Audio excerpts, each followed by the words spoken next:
komplain perintah dari presiden. Pecat. Menteri nggak tahu etika, nggak tahu hukum, pecat saja.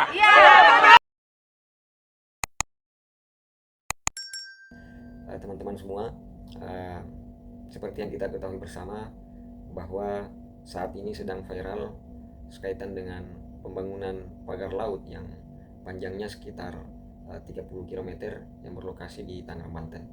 Nah, hari ini ternyata bersoal dan sampai di persidangan. Namun kemudian yang membuat kecewa Ahmad Husonuddin dan tim ini karena Bapak Airlangga hanya mendelegasikan orang kementerian untuk menghadiri persidangan. Kami dari tim advokasi melawan oligarki rakus perampas tanah rakyat atau TA Mor PTR mau memberikan statement resmi terhadap keterangan dari saudara Wahyu Sakti Trenggono dari Kementerian KKP yang belum lama ini justru komplain ketika pagar laut yang menjadi bukti adanya akses publik dihalangi oleh PIK 2 dipersoalkan. Katanya itu untuk bahan bukti penyelidikan. Nah, saya mau kasih tahu beberapa statement kita ya kepada Wahyu Sakti Trenggono. Ini yang pertama, ini pejabat tidak etis, tidak tahu bagaimana tata krama bernegara. Lebih hebat yang namanya Khalid Mihdar nelayan dari Banten. Cerdas. Kementerian KKP itu bukan atasan TNI AL. Yang punya kewenangan menegur TNI AL adalah institusi TNI, yakni Panglima TNI atau setidaknya Kasal. Dan yang lebih parah, TNI AL saat mencabut pagar laut itu sudah jelas atas instruksi langsung dari saudara presiden kita, Presiden Prabowo Subianto. Lah kok bisa menteri komplain perintah dari presiden? Pecat. Jadi menurut kami ini menteri nggak tahu etika, nggak tahu hukum, pecat saja.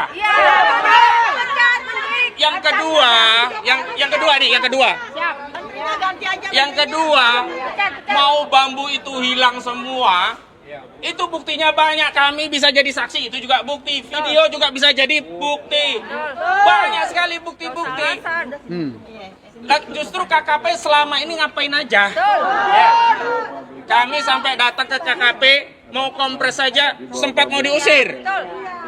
Kami masa mengirim surat permohonan audiensi ke Kementerian KKP, kok nggak boleh kompres di Kementerian KKP? Emangnya kita mancing? Kalau kita mancing, kompresnya mungkin di Ancol, boleh lah begitu.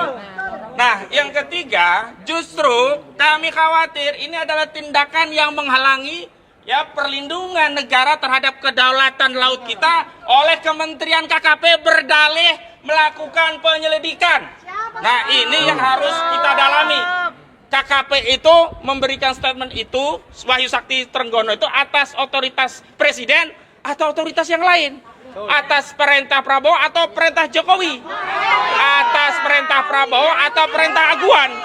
Atas perintah Prabowo atau atas perintah Antoni Salim? Dan ini semakin mengkonfirmasi di negara kita ada otoritas lain yang lebih ditakuti oleh menteri. Dan ini menjadi bukti ada negara dalam negara di Republik ini. Jadi itu untuk yang pertama. Yang kedua, kita masuk ke substansi persidangan. Kita prihatin, bersedih sekali hari ini. Kenapa? Ternyata kualitas pemimpin kita yang kita anggap mengerti bagaimana memimpin rakyat, tata kelola negara. Ternyata Airlangga Hartarto yang kita gugat secara pribadi justru mendatangkan alat negara, aparat-aparat dari kementerian. Ini sama saja abuse of power. Jadi yang pertama, ini Airlangga kagak ngerti tata cara bernegara.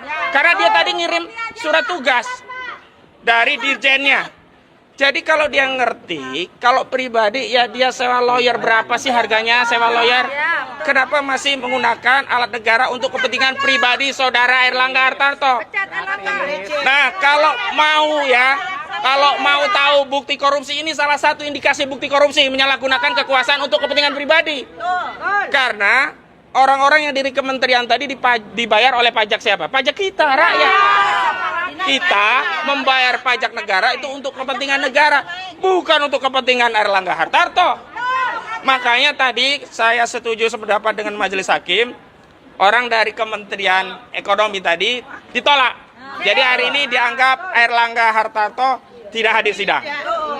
Nah, itu yang ingin saya sampaikan dari persidangan. Yang selanjutnya dalam persidangan ini kita baru tahu.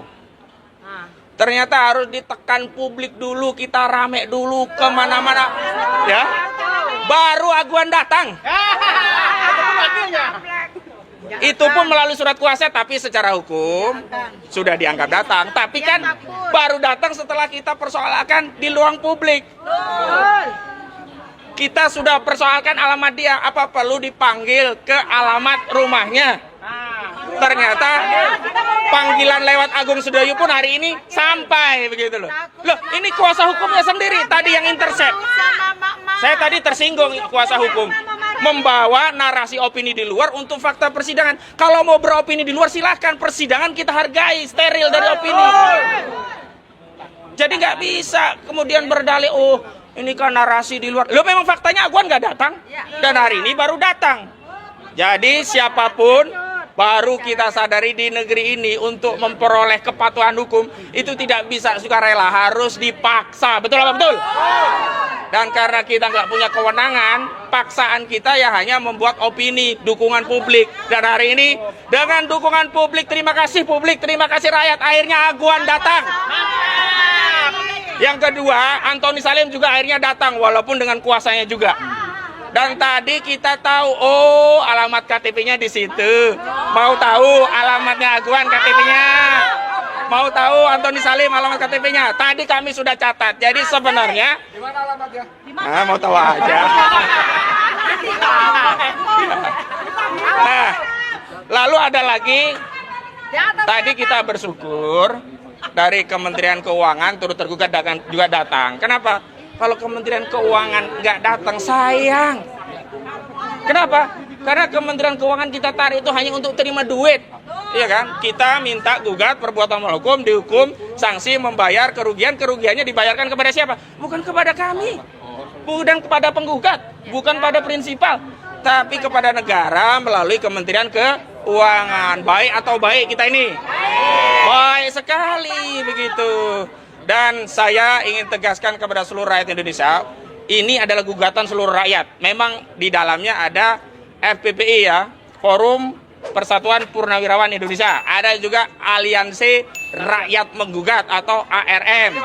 Ya, ada FTA, ada Bang Edi Mulyadi ya, senior kita. Ada Bung Rizal Fadila, penulis yang kita bangun pagi begitu buka mata, yang dibuka HP di grup WA yang muncul tulisan oleh Rizal Fadila. Nah, itu kondang banget itu orangnya. Mana orangnya? Oh ya. Ada Pak Sugeng. Nah, jadi Bang Herman Kadir juga hadir dan yang lain hadir, nanti bisa menyampaikan. Intinya kita belum sampai ke tahap mediasi karena satu, Airlangga dianggap tetap tidak datang karena yang diutus dari kementerian, bukan kuasa hukum secara pribadi. Maka Majelis Hakim menunda. Berapa tundanya? Seminggu atau 2 minggu? 2 minggu, tanggal 3 Februari 2025. Kenapa? Karena tanggal 7 besok itu 27 itu tanggal merah begitu. Tapi gak apa-apa, kita terus ya siap terus hadir ya. Siap terus berjuang ya. Baik. Cukup dari saya, selanjutnya dari yang lainnya. Yang pertama maju aja. Assalamualaikum warahmatullahi wabarakatuh. Waalaikumsalam warahmatullahi wabarakatuh. Kita harus bersyukur, alhamdulillah, karena dengan terungkapnya kasus ini, akhirnya kita semakin jelas terlihat siapakah pengkhianat Bangsa ya. Terlihat sudah. Sudah, Kemudian iya. apalagi kita tadi baru aja pengacara kita bilang kalau laut itu sudah ada hak guna bangun. Aduh pinternya. Padahal sesuai Menteri dengan zaman now. Undang-Undang Nomor 33, laut, bumi, gunung dan beserta isinya itu adalah punya Ya, rakyat Indonesia ya. Jadi memang benar untuk mengenai sertifikat laut itu harus kita kawal lagi, Mama. Terus Semangat. Jangan kita diamkan.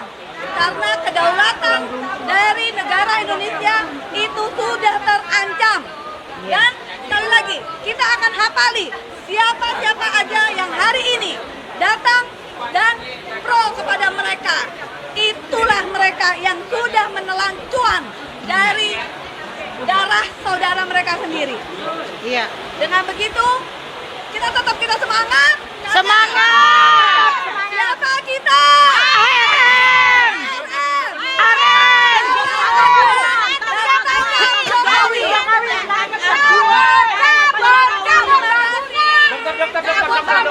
Mengawali kasus ini ada pasal 106, 107 yaitu sudah mencoba untuk melakukan makar, memisahkan sebuah wilayah, ingin dikuasai. Ini sudah sebenarnya makar selain undang-undang kelautan. Jadi poin yang sudah tadi dijelaskan cukup jelas. Saya pikir nggak perlu lagi saya menyampaikan yang terlalu panjang dan lebar. Tapi ini fakta bahwa rakyat berani melawan kebatilan, rakyat berani melawan ketidakadilan, dan rakyat akan bersatu. Dan informasinya mantan-mantan TNI akan bergabung, tetap akan mendukung ini semua. Dan terbukti TNI Angkatan Laut berani melakukan proses pencabutan, walaupun KKP mengatakan masih butuh penyelidikan. Ini ngaco kalau menurut saya.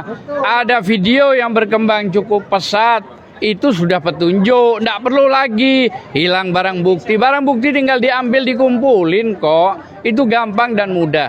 Mungkin itu yang bisa saya sampaikan. Selanjutnya mungkin dari Assalamualaikum warahmatullahi wabarakatuh. Ya, rekan-rekan pers media, YouTuber, dan rekan-rekan advokat sekalian.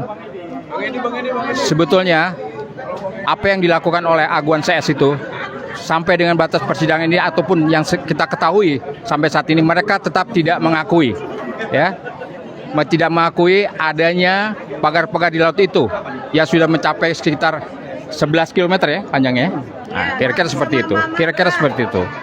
Nah, tapi jangan lupa mereka pun juga berusaha menyelundupkan hukum. Sebetulnya mereka melakukan pengukuran atau patok-patok di laut itu, ya, tidak hanya sebatas pagar laut saja, ya. Faktanya mereka sudah melakukan patokan-patokan atau katakanlah kapling-kapling laut itu, ya, itu sampai sekitar luas 3 hektar lebih, ya.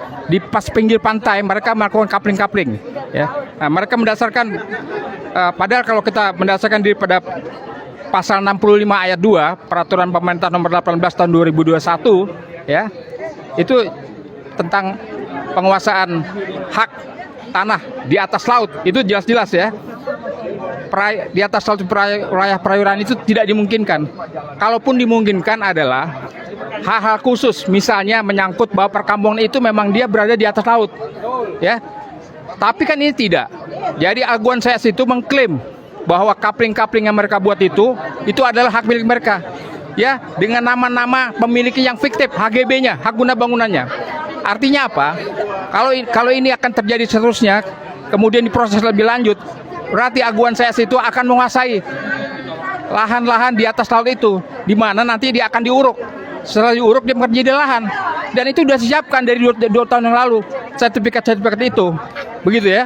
Jadi kemudian kalau setelah itu diuruk kemudian menjadi lahan, mereka tinggal mengklaim saja. Dan itu nama-nama itu adalah nama-nama fiktif, ya, nama-nama bikinan saja dari langit. Oleh karenanya perbuatan Aguan itu yang pertama tidak mengakui pagar laut, jelas-jelas, ya. Di persidangan hari ini kita akan persoalkan itu. Yang kedua, laut itu sudah dikapling-kapling, ya, lebih dari 3 hektar lebih itu, ya, di pinggir pantai itu, kapling-kapling itu lebih 300 hektar lebih. Bayangkan saja, itu ada sertifikatnya, ya.